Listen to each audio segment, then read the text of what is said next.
नमस्कार, राम राम हरियाणा देख रहे हैं आप। मैं हूं आपके साथ भावना त्रिपाठी। खबर कुरुक्षेत्र से है, जहां सीएम नायब सैनी ने कुरुक्षेत्र विश्वविद्यालय में युवाओं से बजट से पूर्व परामर्श पर संवाद किया। बता दें कि करीब 1 घंटा तक चले इस बैठक में तकरीबन 100 उद्यमियों ने खुलकर अपने सुझाव दिए। सीएम ने संबोधित करते हुए कहा कि आने वाले बजट में युवा शक्ति के संघर्ष, अनुभव और बेहतरीन सुझाव पर नजर आएंगे। प्रदेश का बजट हर नागरिक के लिए खुशहाली लेकर आए, इस तरह के प्रयास प्रदेश सरकार की तरफ से लगातार किए जा रहे हैं। इस दौरान सीएम ने प्रदेशवासियों को लोहड़ी पर्व और मकर संक्रांति पर्व की बधाई और शुभकामनाएं दी। इस दौरान सीएम के साथ कई मंत्रियों और अधिकारियों ने भी शिरकत की।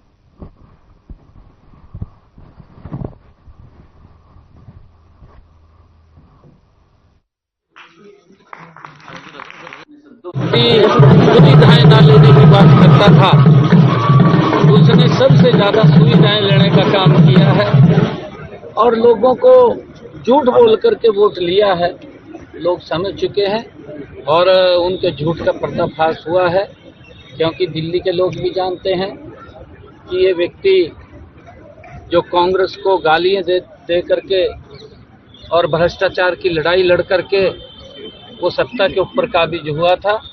सबसे ज्यादा भ्रष्टाचार की दलदल में अगर कोई डूबा है तो वहाँ की सरकार डूबी है और लोगों को इस बात का रोष है कि उसने हमें भी वहाँ पर अपमानित करने का काम किया है और उसका गुस्सा 5 तारीख को दिल्ली के लोग वो वहाँ की सरकार के ऊपर निकालने जा रहे हैं।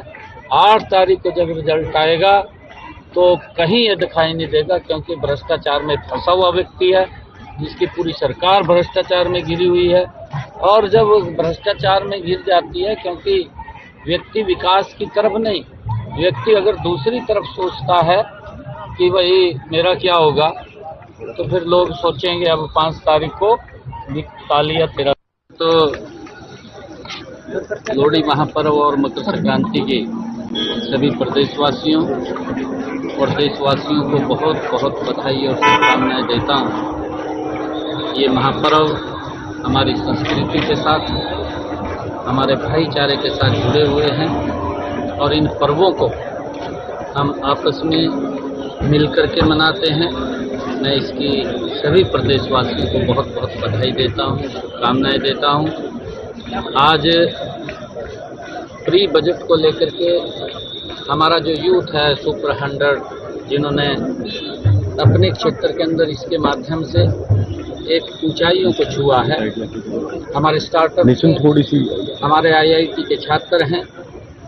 ऐसे सब युवाओं के साथ बैठ करके हमने प्री बजट कंसल्टेशन को लेकर के सुझाव की बैठक ली है, फिर DCs की बैठक ली है और उसके अंदर हमने स्पष्ट ये कहा है एक नशे को लेकर के कि इसके ऊपर सख्ताई से कड़ाई से काम करें ताकि नशे की कमर को तोड़ा जा सके। और जो व्यक्ति दोनों एक के पूर्व हैं, चाहे आतंकवाद है और चाहे नशा है, चाहे कोई गलत गतिविधियों में शामिल है, उन सब को तोड़ने का काम, उन सब को रोकने का काम समाज के लोगों से भी मैं अपील करूंगा कि इस नशे के अंदर आगे आकर के आए, अपने बच्चों से भी वार्तालाप करते रहें, उनका ध्यान भी रखें कि बच्चा कहीं गलत रास्ते पर तो नहीं है। मैं युवाओं से भी अपील करूंगा कि आप गलत रास्ते की बजाय, क्योंकि इससे हमारा शारीरिक रूप से तो नुकसान होता है, हम काम नहीं कर पाते, शरीर कमजोर होता है, परंतु विकास की गति भी रुक जाती है। हम स्वस्थ रहें ताकि हम गति से काम कर सकें। देश के यशस्वी प्रधानमंत्री जी का हमारे यहाँ के जो डॉक्टर्स थे, उन्होंने मलेरिया को लेकर के जिस प्रकार का यहाँ पर लोगों को जागरूक करने का काम किया है और उसकी प्रशंसा आदरणीय प्रधानमंत्री जी ने की है। मैं धन्यवाद करता हूँ और मैं सभी डॉक्टर्स को यहाँ पर उनको बधाई भी देता हूँ, जिस प्रकार से उन्होंने नए तरीके से लोगों को जागरूक इस मलेरिया। हरियाणा के मुख्यमंत्री नायब सैनी अचानक पंजाब बीजेपी कार्यालय पहुंचे और पंजाब बीजेपी कार्यालय पहुंचकर बीजेपी सदस्यता अभियान की जानकारी ली। मुख्यमंत्री ने इस दौरान कुछ नए बने सदस्यों से बातचीत भी की। तो वहीं इस दौरान सीएम ने कहा कि प्रधानमंत्री का विजन विकसित भारत का है। प्रधानमंत्री ने देश को गति देने का काम किया। प्रधानमंत्री की नीतियां गरीब लोगों तक पहुंच रही हैं। अचानक ही कार्यालय में आना हुआ है और हमारे जो मेंबरशिप, जो हमारा कॉलर्स जो करते हैं, उनसे बातचीत हुई है। और जिन लोगों ने पंजाब के अंदर भारतीय जनता पार्टी की मेंबरशिप ली है, मेरी उनसे भी कुछ लोगों से बात हुई है। अच्छा लगा है, क्योंकि वेरीफाई करते हैं यहाँ से बैठ करके कि जो लोग भारतीय जनता पार्टी की सदस्यता ली है, उनसे बात की है। अच्छा लगा है। आदरणीय मोदी जी का जो एक विजन है विकसित भारत का, और लगातार भारत को एक नई दिशा देने का काम जो पिछले 10 वर्षों में गति से आदरणीय प्रधानमंत्री जी ने किया है, और जिस प्रकार से उनकी नीति वो गरीब लोगों तक पहुंच रही है, गरीब लोगों को उनका लाभ मिल रहा है, और दुनिया में आज भारत का सम्मान, जो रुतबा बढ़ा है, आज हर व्यक्ति मोदी जी से प्रेम करता है, स्नेह करता है। और पंजाब के लोग भी आने वाले समय के अंदर, हमें पूर्ण विश्वास है कि भारतीय जनता पार्टी को नरेंद्र मोदी जी के नेतृत्व के अंदर मजबूत करने का काम करेंगे। नहीं, देखिए, हमारी सदस्यता पूरे देश के अंदर चल रही थी, और सदस्यता का अभियान चल करके उसके बाद अब चुनावों के अंदर वो आ गया है, क्योंकि हमारे संगठनात्मक जो चुनाव हैं, और दिल्ली के अंदर भी हमारी सदस्यता हुई है। दिल्ली की सरकार ने जो वायदे वहां के लोगों से किए थे, वो सरकार उसके ऊपर खरा नहीं उतरी, क्योंकि दोनों सरकारों का, चाहे पंजाब के अंदर भी उनकी सरकार है और दिल्ली में भी उनकी सरकार है, वो लोगों को सुविधाएं देने की बजाय वो अपनी सुविधाओं के लिए ज्यादा काम कर रहे हैं, ऐसा लोगों को देखने को मिल रहा है। परंतु उन्होंने जो वायदे किए थे, उस वायदे के ऊपर खरा नहीं उतरे, और लोग आज इन लोगों से तंग हैं। चंडीगढ़ लॉ भवन में हरियाणा और पंजाब बार काउंसिल ने नई वकीलों के साथ शपथ ग्रहण समारोह का आयोजन किया था, जिसमें हरियाणा के मुख्यमंत्री नायब सिंह सैनी मुख्य अतिथि के तौर पर शामिल हुए। उन्होंने कहा कि वकालत केवल एक पेशा नहीं है, बल्कि ये जनसेवा का माध्यम है, और वकील देश की न्याय प्रणाली में योगदान देकर समाज में सकारात्मक बदलाव ला सकते हैं। वकालत का क्षेत्र केवल कानून के ज्ञान तक सीमित नहीं है, बल्कि अच्छी सोच वाले वकील समाज के कमजोर और वंचित वर्गों को न्याय दिलाने में अपनी भूमिका निभाते हैं।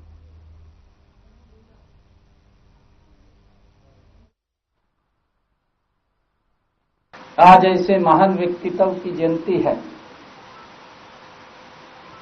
जिन्होंने इस भारत के गौरव और इस भारत की संस्कृति को दुनिया में सम्मान दिलाया है।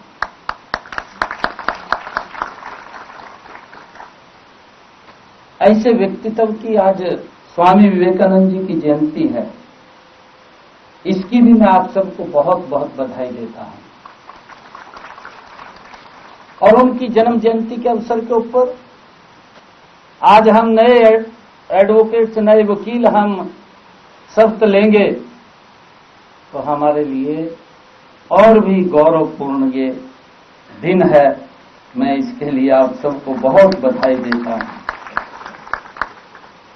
स्वामी विवेकानंद जी ने कहा था, ये उनके शब्दों में है, क्योंकि ऐसे व्यक्तित्व स्वामी विवेकानंद जी जो अल्पायु में ही जिन्होंने भारत को एक गौरव दिलवाने का काम किया है। स्वामी विवेकानंद जी ने कहा कि ज्ञान धन से उत्तम है। यह उनके शब्दों में है कि ज्ञान धन से उत्तम है, क्योंकि धन की तुम्हें रक्षा करनी पड़ेगी, परंतु ज्ञान आपकी और समाज की रक्षा करता है, वो तुम्हारी रक्षा करता है। ये स्वामी विवेकानंद जी ने कहा था। मैं आप सभी का धन्यवाद देना चाहूंगा कि आपने मुझे इस गरिमामयी अवसर पर आमंत्रित किया है।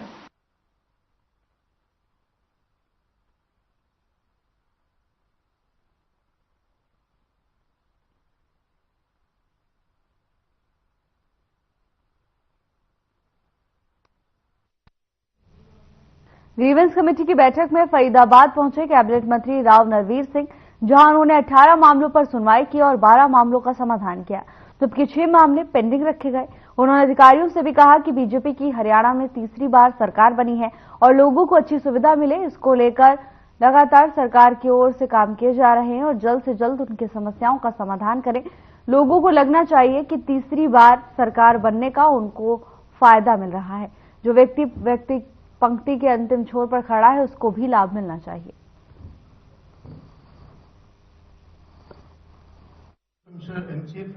ग्रीवेंस कमेटी में तकरीबन 18 मामले थे, परिवार थे, और उसमें से 12 का समाधान होगा, 6 पेंडिंग। नहीं, ऐसा होता कई बार। हम समस्या का समाधान डीसी की अध्यक्षता में डेली दरबार लगता है, हफ्ते में 5 दिन। मैं अभी पिछले दिनों नूह भी गया था ग्रीवेंस कमेटी में, तो मैं वहां भी अधिकारियों को कहता है तो जो समाधान हम समाधान शिविर में कर सकते हैं वो ग्रीवेंस कमेटी में मुद्दा नहीं आना चाहिए।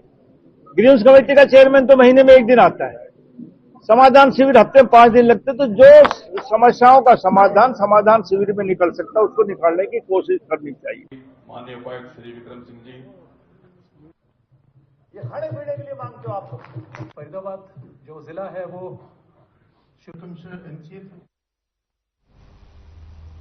हरियाणा के कैबिनेट मंत्री राव नरबीर सिंह ने एक बैठक बुलाई जिसमें सभी विभागों के आला अधिकारी मौजूद रहे, लेकिन पुलिस कमिश्नर नहीं आए, जिनकी अनुपस्थिति पर मंत्री भड़क गए और उन्होंने कड़ी हिदायत देते हुए कहा कि बैठक में उनका होना अनिवार्य है। इसके साथ ही मंत्री ने कहा कि अगर अगली बार ऐसा देखने को मिला तो अधिकारी अपने आप को सस्पेंड समझें।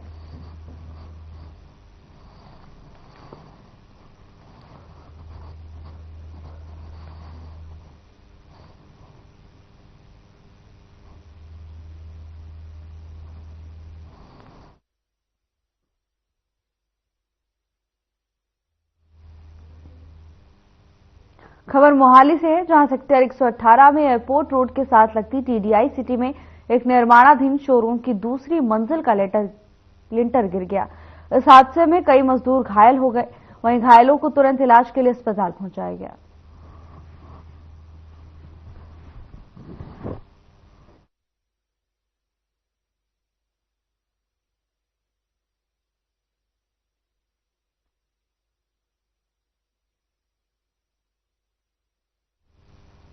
रेवाड़ी के सेक्टर 19 और गड़ी बोलनी पर पिछले कई सालों से लोगों ने न केवल झुग्गी झोपड़ियां बल्कि पक्के मकान बनाकर हरियाणा शहरी विकास प्राधिकरण की जमीन पर अवैध कब्जा किया हुआ था, लेकिन कई बार विभागीय नोटिस और चेतावनी के बावजूद भी इन लोगों ने अतिक्रमण नहीं हटाया। तो सोमवार की सुबह विभागीय कार्रवाई करते हुए विभाग का पीला पंजा चलता हुआ नजर आया। ऐसे में एसएचवीपी और पुलिस की टीम को अतिक्रमणकारियों के विरोध का सामना भी करना पड़ा, तो वहीं कब्जाधारी लोग अधिकारियों को कोई भी जायज कागजात नहीं दिखा पाए।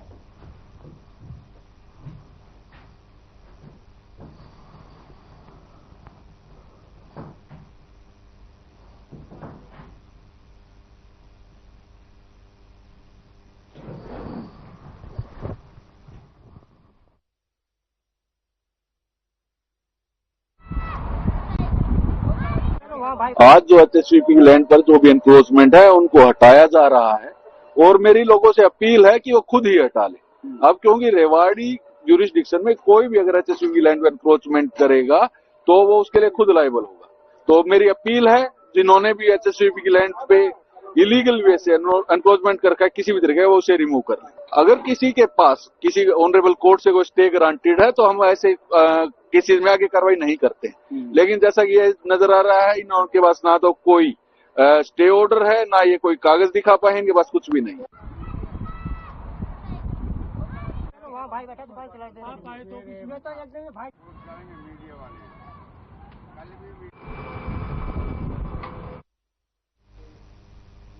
नागरिक अस्पताल और कल्पना चावला राजकीय मेडिकल कॉलेज में सर्दी और कोहरे के चलते मरीजों की संख्या में भारी इजाफा हुआ है।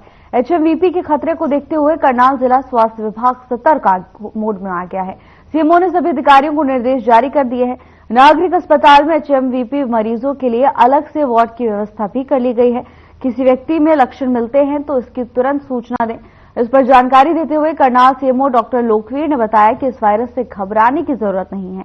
एचएमवीपी संक्रामक रोग है और संक्रमित व्यक्ति से दूसरों में आसानी से फैलता है, इसलिए जुकाम लगने पर मरीज को जरूरी सावधानियां बरतनी चाहिए।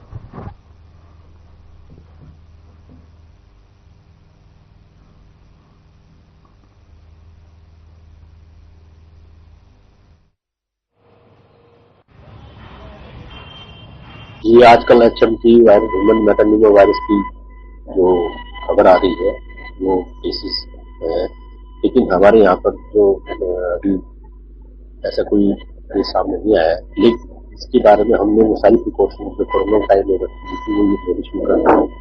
सिविल हॉस्पिटल में फ्लू कॉर्नर बना दिया गया है और सभी फिजिशियन और पीडियाट्रिशियन को इस बारे में जरूरी इंस्ट्रक्शन जारी रखी। हमारे यहाँ स्वास्थ्य निदेशालय से जो हमें एडवाइजरी जारी की गई है उसके बारे में भी सभी क्लिनिशियन जो है सिविल हॉस्पिटल में व अन्य जिला करनाल के जो भी हमारे सरकारी संस्थान है उसमें सारी बातें बता दी गई। किन बातों का ध्यान रखें, इसमें सबसे जरूरी बातें हैं कि सर्दी में अपने आप को बचाने की कोशिश करें। सेकंड बात जो है कि मास्क लगाएं।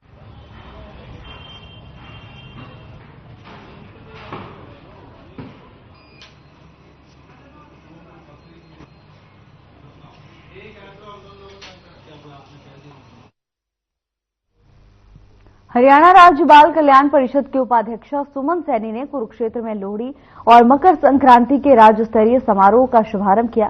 सीएम नायब सैनी की पत्नी और हरियाणा राज्य बाल कल्याण परिषद की उपाध्यक्षा सुमन सैनी ने संबोधित भी किया। इस दौरान उन्होंने कहा कि देश को विकसित बनाने के लिए संस्कृति और सभ्यता को सहेजने की जरूरत है।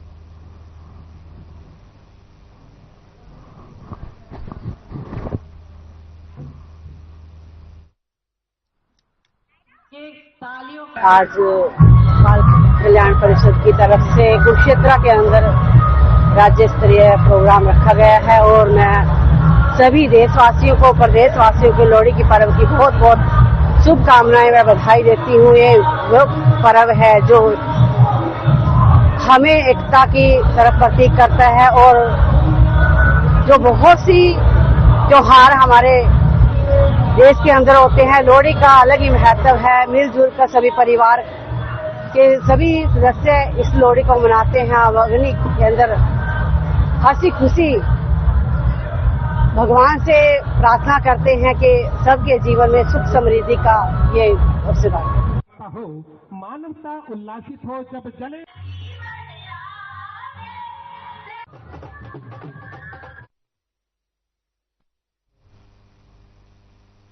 पूंडी में लोहड़ी के त्योहार को भारत विकास परिषद के सदस्यों ने, विशेष रूप से महिलाओं ने भारतीय सांस्कृतिक त्योहार को बड़े ही हर्षोल्लास के साथ मनाया, जिसमें बच्चों की सांस्कृतिक और महिलाओं का गिद्दा विशेष आकर्षण का केंद्र रहा। इस कार्यक्रम में मुख्य अतिथि के रूप में पूंडी के विधायक सतपाल जांबा पहुंचे, जहां वो भारत विकास परिषद के सदस्यों के साथ थिरकते हुए दिखाई दिए। भारत विकास परिषद फतेहपुर पूंडी शाखा की महिला संयोजका निधि मोहन की ओर से बताया गया कि त्योहारों का एक ही उद्देश्य होता है कि समाज में अनेकता में एकता का संदेश दें।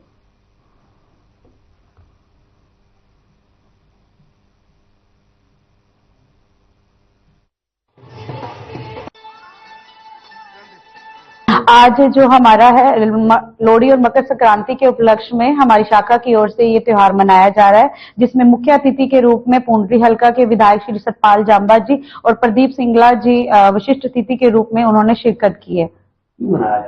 ये त्योहार जो है अपने वर्ष का एक पहला त्योहार है और भारतीय संस्कृति में इन त्योहारों का अपना, हर एक त्योहार का अपना महत्व है। इन त्योहारों का जो उद्देश्य है वो यही है कि सारे परिवार मिलकर मना सके, अपना दुख सुख साझा कर सके और बच्चों को भी त्योहारों का महत्व समझा सके।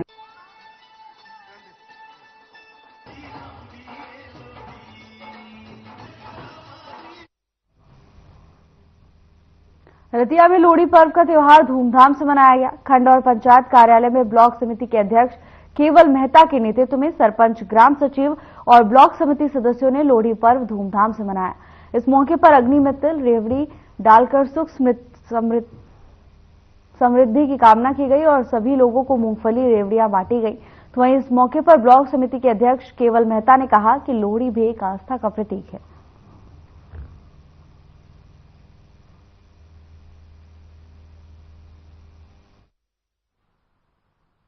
मैं सभी इलाका वासियों को, सभी मेरे सरपंच साहबान जितने भी हम मिलजुल कर ये लोहड़ी मना रहे हैं, उन सब की तरफ से इलाका वासियों को लोहड़ी की लग लग बधाई देता हूं। उनको यही परमात्मा से उम्मीद करता हूं कि उन सब परिवारों को, सबके बच्चों को परमात्मा खुशियां प्रदान करे और ये त्योहार जो है मिलजुल कर बढ़िया तरीके से अपने घर में शांत रहकर उनको मनाया जाए।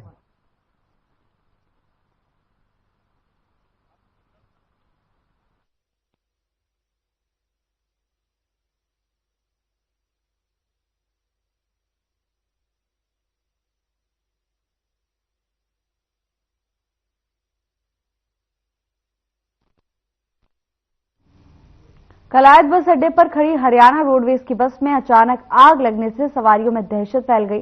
तो वहीं आग लगने के समय बस में 60 से 65 के करीब सवारियां मौजूद थी। आग की जानकारी मिलते ही चालक और परिचालक ने तुरंत सवारियों को नीचे उतारा और बस स्टैंड पर मौजूद लोगों की सहायता से आग बुझाने का प्रयास किया। तो वहीं सूचना मिलने पर अग्निशमन की गाड़ियां मौके पर पहुंची और आग पर काबू पाया। बस चालक नरवैल सिंह और परिचालक कीमत सिंह ने बताया कि शाम को चंडीगढ़ में सिरसा के लिए लौट रहे थे।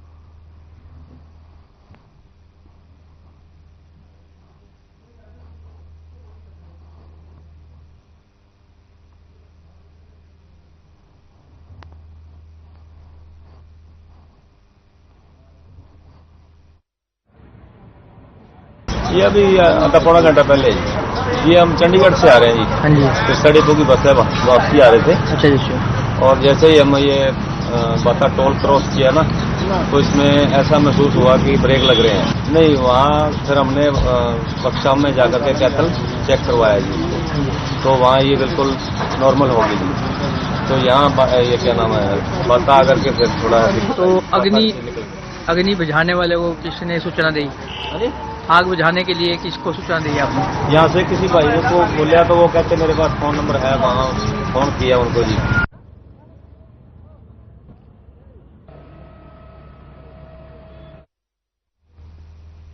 26 जनवरी को नई दिल्ली में आयोजित होने वाले राष्ट्रपति एट होम कार्यक्रम में फरीदाबाद की डॉक्टर अनुभवा महाजन को उनके एनजीओ के द्वारा इनविजिबल डिसेबिलिटी से संबंधित लगभग 50,000 लोगों का इलाज करने और उनकी मदद करने के उत्कृष्ट कार्य को देखते हुए भारत सरकार ने निमंत्रण भेजा है और ये निमंत्रण लेकर लोग पोस्ट ऑफिस में कर्मचारी उनके घर पहुंचे और उन्हें निमंत्रण सौंपा। इस निमंत्रण को पाकर अनुभवा महाजन ने भारत सरकार का हृदय से आभार प्रकट किया और उन्होंने कहा कि उन्हें अपने समाज सेवी कार्य करने पर गर्व महसूस हो रहा है और अब वो और भी शिद्दत से समाज सेवा करेंगी। आपको बता दें कि अनुभवा महाजन पेशे से एक डेंटिस्ट है और वो खुद नसों की बीमारी यानी इनविजिबल डिसेबिलिटी से पीड़ित हैं और अपनी पीड़ा को देखते हुए उन्होंने एक एनजीओ की स्थापना की है जो कि इनविजिबल डिसेबिलिटी से पीड़ित लोगों को मदद करना शुरू किया और अब तक लगभग 50,000 लोगों का इलाज कर चुके हैं। अनुभवा के पिता ने कहा कि एनजीओ का तमाम फाइनेंस का काम वो खुद देखते हैं और उद्योगपति होने के नाते सीएसआर फंड का बंदोबस्त भी वो खुद ही करते हैं ताकि नेक काम के लिए धन की कमी ना हो।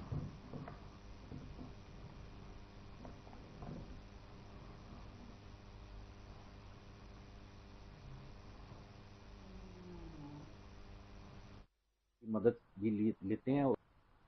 राष्ट्रपति भवन से जो निमंत्रण आया है उसको देख के मुझे बहुत ही खुशी का अनुभव हो रहा है और ये लग रहा है कि जो ये इतनी मेहनत कर रही है, इतनी समाज सेवा कर रही है, उसका इसको एक अच्छा परिणाम मिल रहा है। मैं एनजीओ में एज ए डायरेक्टर हूँ और खासकर मैं इसका जितना भी अकाउंट जो फाइनेंस है उसको देखता हूँ। जब इसने एनजीओ स्टार्ट किया था तो फाइनेंस की बहुत प्रॉब्लम आई थी। तो मैं एक इंडस्ट्रिस्ट हूँ ऑटोमोबाइल लाइन का, तो मेरे काफी फ्रेंड लोगों ने, ऑटोमोबाइल के फ्रेंड लोगों ने इस एनजीओ को चलाने के लिए हेल्प की। मैं सरकार का बहुत बहुत धन्यवाद देती हूँ जिसने मेरी बेटी को इतना इन्विटेशन दिया है वहाँ आने के लिए। तो कितना गर्व महसूस होता है? इतना गर्व महसूस होता है कि अब मेरी बेटी इतनी ऊंची जा रही है, उसके लिए गर्व ही गर्व है। तो सुधीर जी ने मुझे भी दरअसल मैं खुद एक फिलहाल के लिए बस इतना ही। जल्द हाजिर होंगे नई अपडेट्स के साथ। नमस्कार।